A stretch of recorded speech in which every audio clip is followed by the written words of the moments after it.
పార్టీకి చెందిన ఎమ్మెల్యేలు ఇతర పార్టీలకు జంప్ కాకుండా ఉండేందుకు కాంగ్రెస్ ఏర్పాటు చేసిన క్యాంప్ రాజకీయాలకు హైదరాబాద్ వేదికగా మారింది.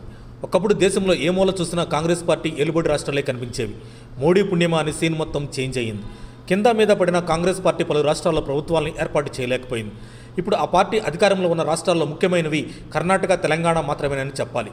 కాంగ్రెస్ ఏలుబడిలో ఉన్న మిగిలిన రాష్ట్రాలు ఈ రెండింటితో పోలిస్తే వాటి స్థాయి ఇట్టే అర్థమవుతుంది. కర్ణాటక, తెలంగాణ రెండు రాష్ట్రాల్లోనూ కాంగ్రెస్ అధికారంలోకి వచ్చిందంటే కారణం పార్టీ పేరు కంటే కూడా ఆ పార్టీకి చెందిన ముఖ్య నేతల ఉమ్మడి కష్టమే పార్టీని అధికారంలోకి తెచ్చేలా చేసిందని చెప్పాలి.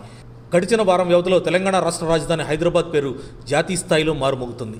దీనికి కారణం తమ పార్టీకి చెందిన ఎమ్మెల్యేలని సేఫ్గా దాచేందుకు హైదరాబాద్కు మించి కాంగ్రెస్కు మరో ఆప్షన్ కనిపించని పరిస్థితి. పార్టీకి చెందిన ఎమ్మెల్యేలు ఇతర పార్టీలకు జంప్ కాకుండా ఉండేందుకు కాంగ్రెస్ ఏర్పాటు చేసిన క్యాంపు రాజకీయాలకు హైదరాబాద్ వేదికగా మారింది. మొన్నటికి మొన్న జార్ఖండ్లో చోటు చేసుకున్న రాజకీయ పరిణామాల నేపథ్యంలో ఆ నాయకులు హైదరాబాద్కు రావడం, శివారులోని ఓ రిసార్ట్లో ఉండటం తెలిసిందే. వారు తిరిగి తమ రాష్ట్రానికి వెళ్లిపోయిన కొన్ని గంటల వ్యవధిలోనే బీహార్కు చెందిన కాంగ్రెస్ ఎమ్మెల్యేలు హైదరాబాద్కు చేరుకోవడం ఆసక్తికరంగా మారింది.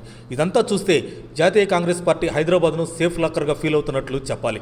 ఈ రెండు ఎపిసోడ్లోనూ కాంగ్రెస్ అధినాయకత్వం ఏం కోరుకున్నదో అదే జరగడంపై వారు హ్యాపీగా ఉన్నట్లు చెబుతున్నారు.